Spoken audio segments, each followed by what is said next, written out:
So hello students, once again welcome back to Prakashan classes। और class 11 और 12 का examination होने वाला स्टार्ट 8 सितंबर डेडलाइन है। डेडलाइन आ चुका है। West Bengal Council of Higher Secondary Education exam conduct करेगा और एग्जाम सबका अच्छा जाएगा। प्रिपरेशन ऑन रखो। अच्छा, हम लोगों ने लास्ट क्लास में introduction to accounting chapter number 1 का फर्स्ट 30 एमसीक्यू सॉल्व कर लिया था। आज का क्लास में हम लोग रिमेनिंग क्वेश्चंस को सॉल्व करके चैप्टर का एमसीक्यूज और जितना भी ऑब्जेक्टिव क्वेश्चंस को खत्म कर देंगे। Then will move on to the next chapter. So आ जाओ। पीडीएफ कहां मिलेगा सर? पीडीएफ डिस्क्रिप्शन चेक कर लेना, डिस्क्रिप्शन में लिंक दिया है, वहां से पूरा पीडीएफ पूरा क्वेश्चन मिल जाएगा। ठीक है। So let's start with the assertion and reason based questions. ठीक है। लास्ट क्लास हमने क्वेश्चन नंबर 30 तक कर लिया था एमसीक्यू में इंट्रोडक्शन टू अकाउंटिंग का। आज हम लोग स्टार्ट करेंगे assertion and reason based questions. तो हम कॉपी में एक कॉपी ले लेना और उसमें हेडिंग दे देना असर्शन एंड रीजन बेस्ड। तो असर्शन एंड रीजन बेस्ड में होगा क्या ना, कुछ स्टेटमेंट दिया रहेगा। ठीक है। वहां पे तुमको आइडेंटिफाई करना है कि जो असर्शन है या फिर जो रीजन है वो करेक्ट है कि इनकरेक्ट है और रिलेटेड है कि नहीं। तो जैसे देखो बोल रहा है on the basis of the following two statements identify the correct option out of the following. जैसे इन्होंने पहले एक ऑर्डर बता दिया है। ऑप्शन ए बोल रहा है assertion and reason are correct but reason is not the correct explanation of assertion. Option B बोल रहा है both assertion and reason are correct but reason is the correct explanation of assertion. Option A बोल रहा है कि assertion reason correct है और but reason जो है वो करेक्ट एक्सप्लेनेशन नहीं है असर्शन का। ऑप्शन बी बोल रहा है कि असर्शन रीजन करेक्ट है एंड रीजन करेक्ट एक्सप्लेनेशन है असर्शन का। ऑप्शन सी बोल रहा है कि दोनों करेक्ट नहीं है, both assertion reason are not correct. Option D बोल रहा है assertion is correct but reason is not correct. तो हम लोग को कुछ स्टेटमेंट दिया रहेगा, कुछ हाइपोथेटिकल सिचुएशंस दिया रहेगा जहां पे हमको समझना है कि असर्शन रीजन कैसे रिएक्ट करता है। एक एक करके समझते हैं। क्वेश्चन नंबर 1 देखो, बोल रहा है accounting is the language of the business. Assertion पूरा करेक्ट है, assertion is 100% correct. The users of accounting information need financial information to make decision. ठीक है, ये भी करेक्ट है। जो यूजर्स ऑफ फाइनेंशियल इंफॉर्मेशन है उनको अकाउंटिंग इंफॉर्मेशन चाहिए, फाइनेंशियल इंफॉर्मेशन चाहिए टू मेक डिसीजन। जैसे मान लो यूजर्स ऑफ फाइनेंशियल स्टेटमेंट कौन हो सकते हैं? Share holders, owners, management, creditors, government, investors. ठीक है। तो ये लोग को तो फाइनेंशियल इंफॉर्मेशन चाहिए सो दैट ये अपना डिसीजन ले सके। बैंक को तो फाइनेंशियल इंफॉर्मेशन चाहिए सो दैट बैंक हमको लोन प्रोवाइड कर सके। ठीक है। तो इनको तो फाइनेंशियल स्टेटमेंट का नीड होगा। तो देखो यहां पे क्या बोल रहा है, accounting is the language of the business. ये बात बिल्कुल सही है, मतलब असर्शन अपने जगह सही है। बट जो बोल रहा है second statement, the users of accounting information and need financial information. जो यूजर्स ऑफ अकाउंटिंग इंफॉर्मेशन है उनको फाइनेंशियल इंफॉर्मेशन चाहिए। जो यूजर्स ऑफ अकाउंटिंग इंफॉर्मेशन है मतलब जो यूजर्स ऑफ फाइनेंशियल स्टेटमेंट्स हैं उनको फाइनेंशियल इंफॉर्मेशन का रिक्वायरमेंट रहेगा टू मेक डिसीजन लेने के लिए। ये रीजन करेक्ट तो है बट असर्शन और रीजन कहीं से रिलेटेड नहीं है। Accounting is the language of the business, this is a different statement. Reason क्या बोल रहा है? The users of the accounting information need financial information to make decision. Reason is correct but assertion and reason का कोई mail, कोई contact नहीं है, इसीलिए ठीक है, इसीलिए हमारे आंसर हो जाएगा, हम लोग ऐसे बोलेंगे कि assertion and reason are correct but reason is not the correct explanation of assertion. तो इसीलिए 1 का आंसर हो जाएगा ए। ए लिखने का मतलब समझना कि हम मतलब ए लिखने का मतलब हम लोग ये बोलना चाह रहे हैं। देखो ऑप्शन को देखो, assertion and reason are correct but reason is not the correct explanation of assertion. Second question क्या बोल रहा है? Accounting identifies, records, classifies, summarises the financial transactions and events besides interpreting the results thereof and communicating them to the users। assertion बिल्कुल सही है। reason, bookkeeping also performs the same function as accounting। assertion तो ठीक है, bookkeeping ये function नहीं है, bookkeeping same function perform नहीं करता same as accounting। मतलब assertion is correct but reason is not correct। ठीक है, assertion is correct but reason is not correct। in that case answer हो जाएगा डी। ठीक है, 2 का आंसर हो जाएगा D, assertion is correct but reason is not correct. Third क्या पूछ रहा है देखो, double entry system of accounting is an accounting system. Double entry system of accounting एक ऐसा अकाउंटिंग सिस्टम है by which both the aspect that is debit and credit aspects of financial transactions are recorded. बिल्कुल सही है, double entry system के द्वारा, double entry system के माध्यम से हम लोग डेबिट और क्रेडिट दोनों एस्पेक्ट को बुक्स ऑफ अकाउंट में रिकॉर्ड करते हैं। रीजन क्या बोल रहा है? Single entry system of accounting is an accounting system by which both the aspects that is debit और क्रेडिट मे और मे नॉट बी रिकॉर्डेड। तो असर्शन और रीजन दोनों सही है, असर्शन और रीजन जो है वो दोनों सही है, बट दोनों कहीं से रिलेटेड नहीं है। असर्शन ये बोल रहा है कि as per double entry system of accounting both the aspects are recorded in the books of account, that is debit aspect and credit aspect. Reason ये बोल रहा है कि as per single entry system of accounting both the aspects that is debit or credit may or may not be recorded। भाई दोनों बात तो ठीक बोल रहा है बट दोनों कहीं से रिलेटेड नहीं है, ठीक है।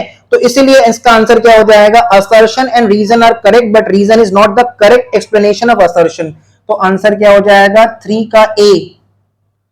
अच्छा, असर्शन बोल रहा है accounting has a wider meaning than book keeping. बिल्कुल सही है, अकाउंटिंग का तो बहुत वाइड स्कोप है, वाइडर देन बुक कीपिंग।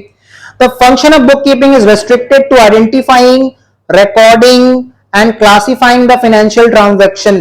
तो असर्शन भी ठीक है और रीजन भी ठीक है, ठीक है। अकाउंटिंग का देखो जो दायरा है ना, अकाउंटिंग का जो स्कोप है वो बहुत लार्ज है, larger than book keeping. Accounting is more wider than book keeping and book keeping में बहुत लिमिटेड स्कोप होता है, ठीक है। बुक कीपिंग का स्कोप क्या है? बुक कीपिंग का स्कोप यही है, the function of book keeping देखो लिखा हुआ रेस्ट्रिक्टेड टू आइडेंटिफाई करता है, ट्रांजैक्शंस को रिकॉर्ड करता है जर्नल फॉर्म में और क्लासिफाई कर देता है, मतलब उसको लेजर का पोस्टिंग कर देता है। तो assertion and reason are correct and ये दोनों रिलेटेड भी है, मतलब इसका आंसर हो जाएगा both assertion and reason are correct and reason is the correct explanation of assertion. मतलब 4 का आंसर हो जाएगा बी, 4 का आंसर हो जाएगा बी। 5 का आंसर देखो क्या बोल रहा है? अकाउंटिंग में भी इन्फ्लुएंस बाय पर्सनल बायस। अब ये क्या होता है? पर्सनल बायस मतलब बहुत बार हम लोग अपना हिसाब से अपने अकॉर्डिंग अकाउंटिंग करते हैं, पर्सनल बायस, ठीक है। अच्छा, आगे क्या लिख रहा है? In some situation choice has to be made from alternative accounting policies. जैसे एक एग्जांपल लेके समझाते हैं। डेप्रीशिएशन चार्ज करने का ना 2 मेथड होता है, ये हम लोग आगे चल के सीखेंगे। एक होता है स्ट्रेट लाइन मेथड SLM, एक होता है WDV मेथड। मतलब there are 2 policies, 2 accounting policies, we have 2 options to charge depreciation. अब हम लोग एज एन अकाउंटेंट SLM भी फॉलो कर सकते हैं या फिर अगर मैनेजमेंट को लगा कि नहीं WDV फॉलो करेंगे, WDV फॉलो करेगा। इसका मतलब अकाउंटिंग बहुत बार ना पर्सनल बायस मतलब अपने ऊपर बेस्ड हो जाता है, ठीक है। मतलब अकाउंटेंट या फिर मैनेजमेंट वहां पे क्या डिसीजन ले रहा है, क्या फॉलो कर रहा है, उसके ऊपर वो बेस्ड हो जाता है। तो in that case accounting is based on personal bias. पहला बात तो ये। दूसरा बात लिख रहा है in some situation choice has to be made from alternative accounting policies. So obviously we can make choices whether we have to follow, whether we will charge depreciation on fixed assets on the basis of SLM or WDV, किस basis पे follow करेंगे। इसलिए इसका answer क्या हो जाएगा? देखो accounting में भी इन्फ्लुएंस बाय पर्सनल बायस, ये स्टेटमेंट करेक्ट है, रीजन भी करेक्ट है और दोनों रिलेटेड भी है, इसलिए 5 का आंसर हो जाएगा बी। मतलब assertion and reason both are correct and reason is the correct explanation of assertion, ठीक है। Reason is the correct explanation of assertion. अब आता है ट्रू फॉल्स। देखो क्या लिखा है? State whether the following statements are true और फॉल्स। अकाउंटिंग में भी इन्फ्लुएंस बाय पर्सनल जजमेंट। बिल्कुल, अकाउंटिंग में भी इन्फ्लुएंस बाय पर्सनल जजमेंट मतलब, तो यहां पे हम हेडिंग दे रहे हैं ट्रू फॉल्स का आंसर हम लिख रहे हैं यहां पे ट्रू और फॉल्स। तो ट्रू फॉल्स के लिए देखो क्या हो जाएगा? पहला वाला तो ट्रू है। क्या अकाउंटिंग पर्सनल जजमेंट के ऊपर बेस्ड होता है? बिल्कुल, अकाउंटिंग जो होता है वो पर्सनल जजमेंट के ऊपर बेस्ड होता है। Financial statements are not comparable. Accounting personal judgement के ऊपर क्यों बेस्ड होता है? अभी भी एग्जांपल दिए थे, या तो हम SLM फॉलो कर सकते हैं या तो WDV फॉलो कर सकते हैं। मतलब कोई कहीं ऐसा नहीं लिखा कि SLM ही फॉलो करना है, दोनों में से कोई भी फॉलो कर सकते हैं। पर्सनल बायस है, पर्सनल जजमेंट है। सेकंड पॉइंट बोल रहा है financial statements are not comparable. Obviously financial statements are comparable. अगर हम लोग पीएल बनाते हैं, ईयर 1 का पीएल को ईयर 2 का पीएल से कंपेयर कर सकते हैं। मतलब लास्ट ईयर का पीएल को लास्ट ईयर का जो प्रॉफिट एंड लॉस अकाउंट था इस साल का प्रॉफिट एंड लॉस अकाउंट के साथ कंपेयर कर सकते हैं। लास्ट ईयर का जो बैलेंस शीट का डेटा था उसको इस साल का बैलेंस शीट का डेटा के साथ कंपेयर कर सकते हैं। तो financial statements are definitely comparable, ठीक है। तो ऐसा नहीं है कि नॉट कंपेरेबल, मतलब ये हो जाएगा फॉल्स। तो ट्रू फॉल्स में सेकंड वाला हो जाएगा फॉल्स। फिर क्या लिखा है, accounting information must be presented in such a way that only accounting people can understand it. ये तो बहुत बकवास बात है, बोल रहा है अकाउंटिंग इंफॉर्मेशन इस तरह से प्रेजेंट करना है कि जिसको अकाउंटिंग आता है खाली वही समझ पाए। नहीं, अकाउंटिंग इंफॉर्मेशन ऐसे प्रेजेंट करो कि सब कोई समझ पाए, ठीक है, इजिली अंडरस्टैंडेबल, क्लैरिटी रहे, वेग ना रहे। तो इसका आंसर हो जाएगा 3 स्टेटमेंट फॉल्स है। अकाउंटिंग इंफॉर्मेशन ऐसे प्रेजेंट करना चाहिए ताकि हर कोई इसको समझ सके। Accounting information should be reliable, accounting information पे हम ट्रस्ट कर सके, बिल्कुल ये ऐसा होना ही चाहिए, अकाउंटिंग इंफॉर्मेशन ऐसा होना चाहिए जिस पे हम ट्रस्ट कर सके। आंसर इज ट्रू, 4 का आंसर हो जाएगा ट्रू। फिर क्या लिख रहा है, book keeping and accounting are synonymous terms, बिल्कुल नहीं, बुक कीपिंग और अकाउंटिंग सिनोनिमस नहीं है, मतलब इसका आंसर क्या हो जाएगा, फॉल्स। 5 का आंसर हो जाएगा फॉल्स, ठीक है। उसके बाद क्या लिखा हुआ है, non financial transactions are recorded in the books of account, कभी रिकॉर्ड नहीं होता। नॉन फाइनेंशियल ट्रांजैक्शन मतलब जैसे क्वालिटी ऑफ अ स्टाफ, ठीक है, बुक्स ऑफ अकाउंट में रिकॉर्ड नहीं होगा, नॉन फाइनेंशियल ट्रांजैक्शन है। या ऐसा सोचो, या फिर सोचो हमने किसी नया स्टाफ को अभी भी रिक्रूट किया है, सेलेक्ट किया है, उसको एम्प्लॉयमेंट में लिया है, ठीक है, तो वो सब रिकॉर्ड नहीं होता है, ठीक है, recruitment of a new staff ये सब रिकॉर्ड नहीं होता, these are non financial transactions. तो 6 का आंसर हो जाएगा ट्रू। बोल रहा है non financial transactions are not recorded in the books of accounts, true है। 7 का answer, transactions are posted in a book called journal. भाई वर्ड याद रखना, पोस्टेड वर्ड से लेजर समझ में आता है, transactions are posted in a book called journal नहीं, in a book called ledger. तो इसका ये क्या हो जाएगा, ये स्टेटमेंट फॉल्स है। 7 का आंसर क्या हो जाएगा, फॉल्स। 8 का देखना, accounting does not include book keeping, accounting does include book keeping, book keeping is a part of accounting, accounting has a wider scope, मतलब ये स्टेटमेंट फॉल्स है। फिर क्या लिखा हुआ है, accounting does not show the realisable value of the business. भाई accounting जो है ना वो सिर्फ बुक वैल्यू शो करता है। बुक वैल्यू का मतलब क्या होता है कि जैसे समझो अगर मेरा बैलेंस शीट में दिख रहा है कि प्लांट एंड मशीनरी 9 लाख का है, भाई 9 लाख का तो है, बेच के कितना आएगा वो बताओ ना, वो नहीं बता सकता अकाउंटिंग, ठीक है। कोई चीज 9 लाख रुपए का बुक वैल्यू दिख रहा है, मतलब मेरा बुक्स ऑफ अकाउंट में उसका वैल्यू 9 लाख दिख रहा है, बेच के कितना आएगा, रियलाइज कितना होगा, पैसा कितना रिकवरी होगा, वो अकाउंटिंग इंफॉर्मेशन नहीं दे सकता। इसीलिए 9 का आंसर हो जाएगा कि ये स्टेटमेंट ट्रू है। Accounting does not show the realizable value of the business. Bookkeeping is concerned with recording and classifying financial data relating to a business operation. बस bookkeeping का इतना ही काम है, ट्रांजैक्शंस को रिकॉर्ड करना, जर्नल में क्लासिफाई करना, मतलब लेजर पोस्टिंग करना। तो इसका आंसर हो जाएगा कि स्टेटमेंट 10 का जो स्टेटमेंट है वो ट्रू है। अब हम लोग आ जाते हैं filling the blanks with appropriate words. Filling the blanks with appropriate words. Number 1 देखते हैं, बोल रहा है accounting measures the business transaction in terms of dash units, monetary units. Accounting में वही ट्रांजैक्शंस रिकॉर्ड करेंगे जिसका मनी या फिर मनीज वर्थ है। तो 1 का आंसर क्या हो जाएगा, मॉनेटरी यूनिट्स। अकाउंटिंग में हम लोग उसी को रिकॉर्ड करेंगे जिसको हम लोग मनी के टर्म में कैलकुलेट कर सकें, which can be calculated in terms of money. Dash starts where book keeping ends, तो आंसर है इसका accounting starts where book keeping ends, जहां बुक कीपिंग खत्म होता है वहां से अकाउंटिंग शुरू होता है।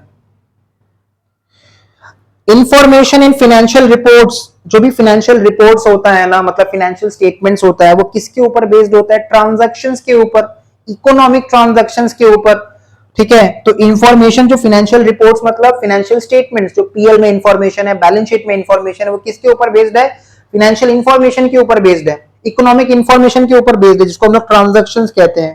तो आंसर हो जाएगा बेस्ड ऑन ट्रांजैक्शन और इकोनॉमिक ट्रांजैक्शन, ट्रांजैक्शंस और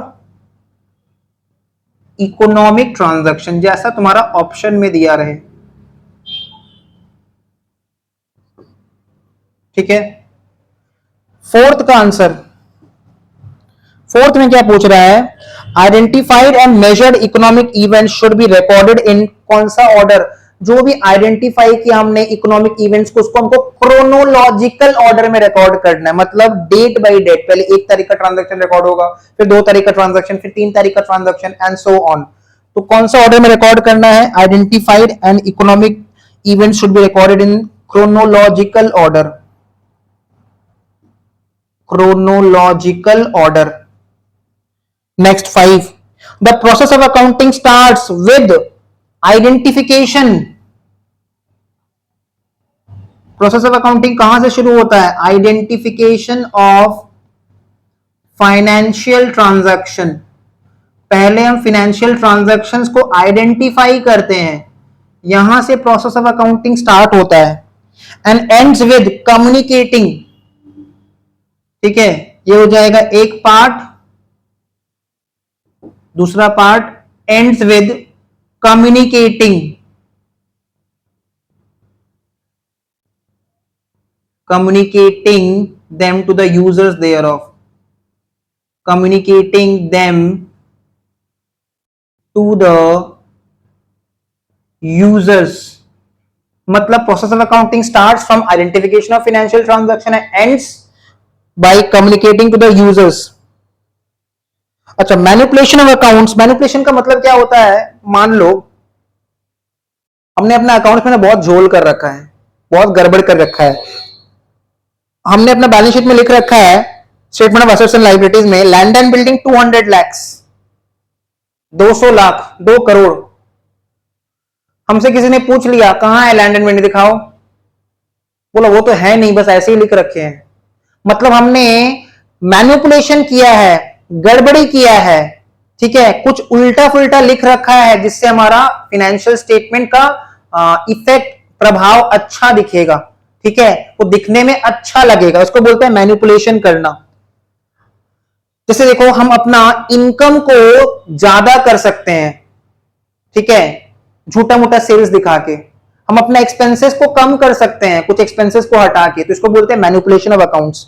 तो manipulation of accounts is a way so as to show the better position that what actually it is called. इसको विंडो ड्रेसिंग कहते हैं, इसके लिए एक वर्ड है, याद रखना, it is termed as window dressing. Window dressing मतलब बहुत कुछ पीछे में, पर्दे के पीछे बहुत कुछ गड़बड़ है, बट सब कुछ ऐसे सजा के रखा गया जैसे कोई गड़बड़ी हुआ ही नहीं है, ठीक है। बहुत सारा चीज झोल मोल है, लेकिन कुछ ऐसा तरह से पिक्चर बनाया जा रहा है जैसे सब कुछ ठीक चल रहा है, इसको बोलते हैं manipulation, window dressing. Information is said to be relevant if it is. तो देखो, इंफॉर्मेशन रेलिवेंट है अगर उसको हम बुक्स ऑफ अकाउंट में रिकॉर्ड कर सकते हैं, तो इसके लिए आंसर क्या हो जाएगा? इसके लिए ऑप्शंस भी नहीं दिया हुआ है, ठीक है, तो इसके लिए एक बार चेक कर लेते हैं। हाँ, तो भाई देखो, इंफॉर्मेशन रेलिवेंट तब होगा if it is free from personal बायस। मतलब देखो, किसी के ऊपर ना बेस्ड होकर अकाउंटिंग नहीं किए हैं, किसी के कहने पे हमने अकाउंटिंग नहीं किया है। अकाउंटेंट ने अकाउंटिंग जैसा दिख रहा था वैसा किया है, बॉस के बोलने पे अकाउंटिंग नहीं किया। बॉस के बोलने पे या फिर किसी और के बोलने पे अगर अकाउंटिंग किया होगा तो जरूर कुछ ना कुछ छिपाया होगा, एक्सपेंसेस को ज्यादा दिखा दिया होगा बढ़ा के, जिससे इनकम कम दिखे, टैक्स कम देना पड़ेगा, ठीक है। हमारा बॉस ने बोला एक काम करो अकाउंटेंट, एक्सपेंस का एंट्री मारो, ठीक है, एक्सपेंस बढ़ा के दिखाओ, कौन चेक करने आएगा? तो इसको बोलते हैं मैनिपुलेशन। मतलब हमने अगर बॉस का बात सुन लिया तो हम बायस्ड हो जाएंगे, तो इसीलिए बायस्ड होकर अकाउंटिंग नहीं करना है। इसलिए इसका आंसर क्या हो जाएगा? Information is said to be relevant if it is free from personal bias.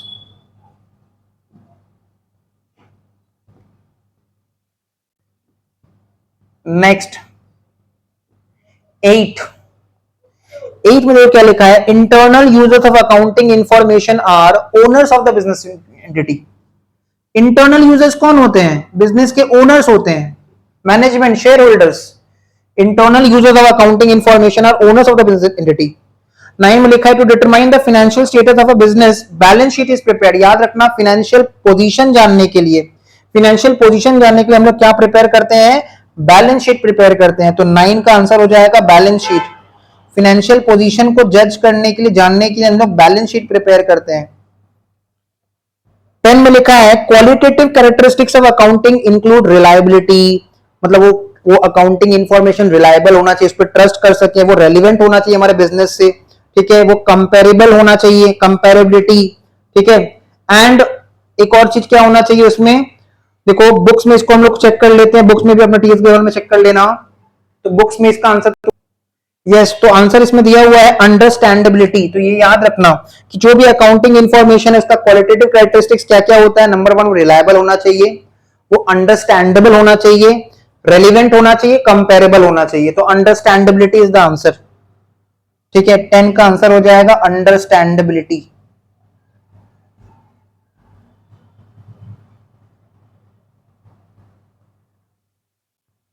Cost of goods manufactured is determined by, कौन डिटरमाइन करता है cost of goods manufactured? Answer है कॉस्ट अकाउंटिंग डिपार्टमेंट। ये पेन कितने में बना है, इसका कॉस्ट निकालने की जिम्मेदारी किसका है? कॉस्ट अकाउंटिंग डिपार्टमेंट का है। तो आंसर हो जाएगा कॉस्ट अकाउंटिंग डिपार्टमेंट।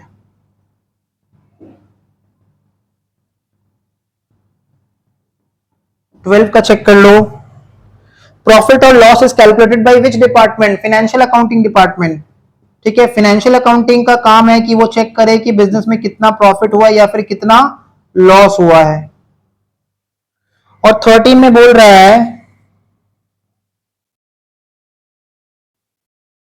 13 में बोल रहा है कि dash are the basis of recording financial transactions. Books of account में लोग फाइनेंशियल ट्रांजैक्शंस कैसे रिकॉर्ड करते हैं? वाउचर्स के बेसिस में। जैसे मान लो इलेक्ट्रिसिटी चार्जेस रिकॉर्ड करना है तो इलेक्ट्रिक बिल के बेसिस पे रिकॉर्ड करेंगे, वो एक वाउचर है।